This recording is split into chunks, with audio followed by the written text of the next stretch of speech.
Moisture, really important step to maintaining your hair. Moisture, keep your hair moisturized. Thanks. Hey guys, it's me Shayna. So today it's going to be a super simple video about how to maintain your hair. Alright, before I do anything to my hair, that's right, before I touch my hair in the morning and before I wrap it up at night, I spray my hair with water.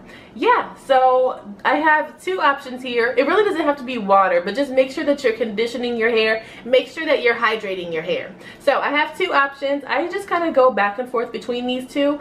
If you watched my video on saving money in 2018, you'll remember this bottle. You'll remember that I have about 30 of these. I want to say I have like 30, maybe 20 of these, but I will link that video here today. It's actually really great. It smells so good. Like as soon as I spray it and I feel it on my scalp, it feels so good. So I really enjoy this leave-in conditioner. But another thing that I'm a really big fan of is aloe vera juice. So this, don't worry about the bottle. It is not Mario Badescu. It's just like a bottle that I had laying around that was empty. It's just aloe vera juice, and in here I have mixed in with some Jamaican black castor oil. So before I use this, I shake it really good, and then I spray.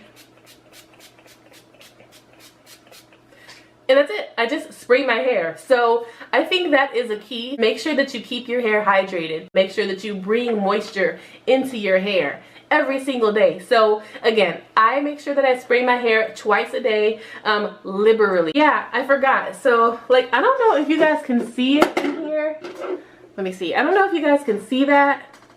Do you see like those things that are like floating around? This is my water bottle. This is just like what I spray typically if I'm doing like a twist out or something, just because more water comes out. But yeah, this has also Jamaican black castor oil in it, and it's just water from the sink. So same concept, just shake it, shake it, shake it, and then make sure you spray liberally all throughout your hair. You want to consider your hair a plant. If you want it to grow, you need to water it. Alright guys, thank you so much for watching my video today. Don't forget to give this video a like if you enjoyed the content, and subscribe to my page. Thank you very much. You can catch me on Instagram when I'm not here on YouTube. You can follow me there at SayShaynaTX. That's right, I'm right here in Dallas, Texas. Thanks again for watching. I'll see you in the next video, because I know that is helping the health of my hair. It's helping. I'm sorry.